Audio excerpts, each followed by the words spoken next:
Hi everybody, it's Claire with another art journal video, and again I'm playing with the really exciting new releases from Dina Wakley.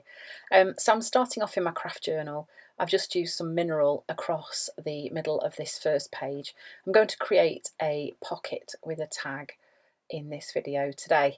Then I've added sterling, oh my gosh, I can't speak, through the lattice stencil. And I'm doing the same on the page behind. The reason I'm doing the fronts of both of these pages is because they're going to be stapled together to create a pocket.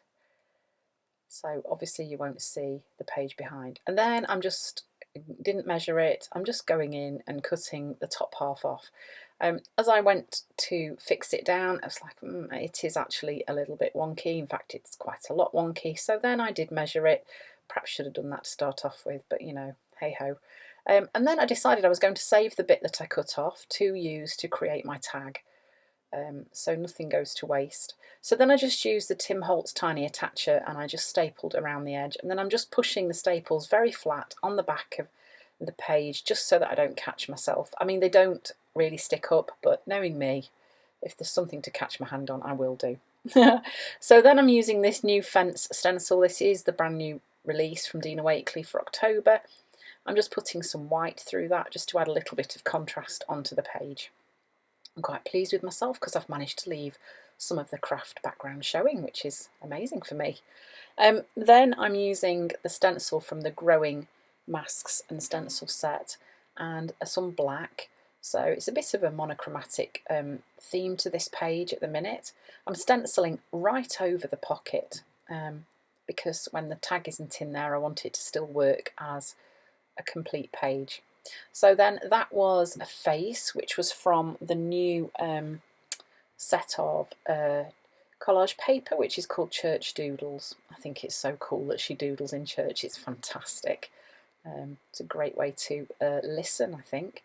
And then part of the stamp set with the arrows, the chevrons that are in the Make Things Happen stamp set, I'm just stamping those in a couple of places on the page just to add a little bit more interest on there.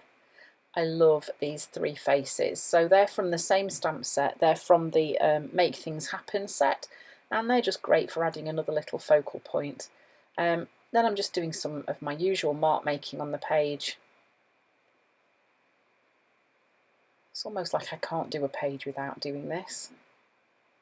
I bet you're all bored silly of watching me do this bit, but you know, it is part of my process and it's something that's become very embedded in my art journaling. So then I'm just using the Signo Uniball. I really do need to get some more because they're starting to get a bit naughty. I think they must be running out.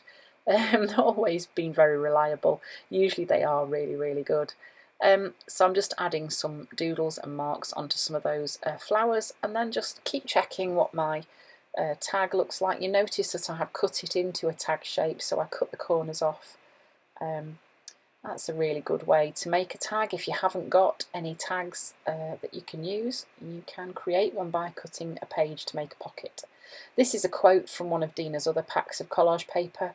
I'm just sticking that down at the bottom and then using another stamp from the Make Things Happen set, Keep Trying, and I've just stamped that onto my tag.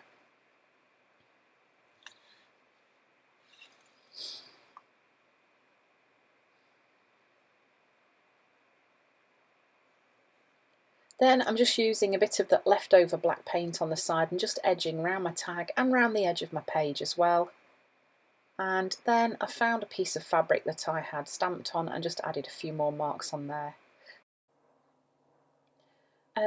Just using the end of a plastic tube just to add some more marks. So there we go, there's the finished page. It's so super easy to create a pocket in this journal. Maybe you'll give it a try. So thanks for watching, and I'll see you again soon.